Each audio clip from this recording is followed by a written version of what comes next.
আসসালামু আলাইকুম। জাতিসংঘের ৮০তম প্রতিষ্ঠা বার্ষিকীর কাছাকাছি সময়ে জাতিসংঘ এখন অর্থ সংকটে ভুগছে আরকি।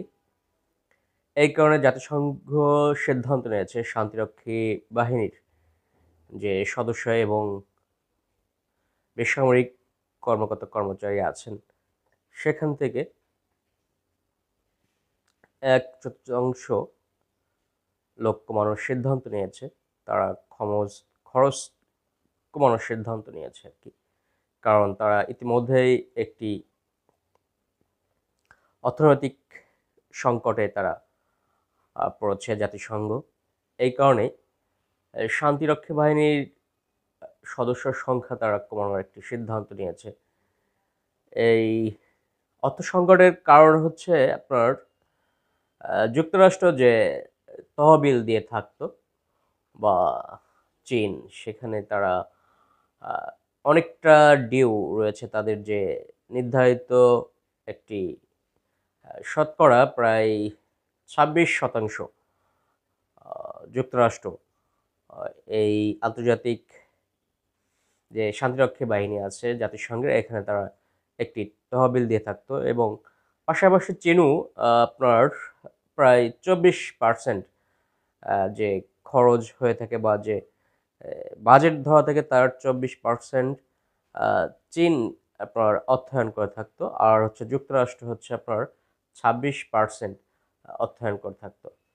আর এখানে এই অর্থায়নের যে ঘাটতির কারণে, তাদের যে ডিউ কারণে জাতিসংঘের তহবিলে ঘাটতি পড়েছে।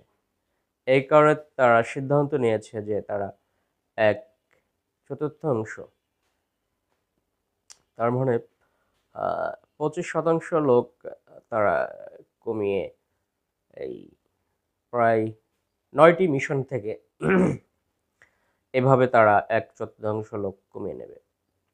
এতে বাংলাদেশের কি ক্ষতি হবে? বাংলাদেশের তেমন ক্ষতি হবে বলতে যে লোক সংখ্যা এখন কম যাবে।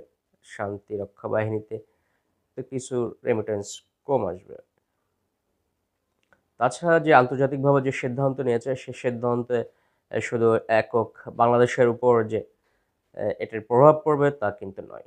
এটি শান্তিরক্ষা বাহিনীতে বিভিন্ন দেশের যে ধরনের আ যে পরিমাণ লোক, বাংলাদেশের হচ্ছে উল্লেখযোগ্য, এখানে আমাদের সদস্যগণ আর ইনভলভ আছে তারা বিভিন্ন মিশনে।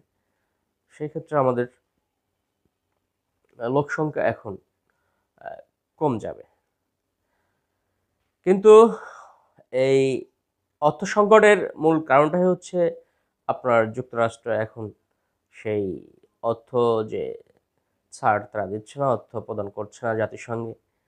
চীনও সেখানে অর্থ কমিয়ে দিয়েছে। তাদের আ গত ২ বছরের যা দেওয়ার কথা ছিল সেখান থেকে অ্যা কয়েক মিলিয়ন তাদেরকে ডিউ পড়ে আছে। এই কারণে আপনার জাতিসংঘ একটি অর্থ সংকট পড়েছে। আমরা দেখতে পাচ্ছি এখানে যুক্তরাষ্ট্র অর্থ ব্যয় না করে তারা ইউক্রেন, তারপর ইসরায়েল, গাজা যুদ্ধে তারা কিন্তু অর্থ প্রদান করে যাচ্ছে। কিন্তু শান্তি রক্ষা বাহিনীর প্রয়োজনে বা জাতিসংঘের প্রয়োজনে সেখানে অর্থ তারা ব্যয় করছে না। যা হোক, এতে করে আপনার শান্তি মিশন যে ৯টি মিশন কাজ করছে, এখানে লোক সংখ্যা কমে আসবে।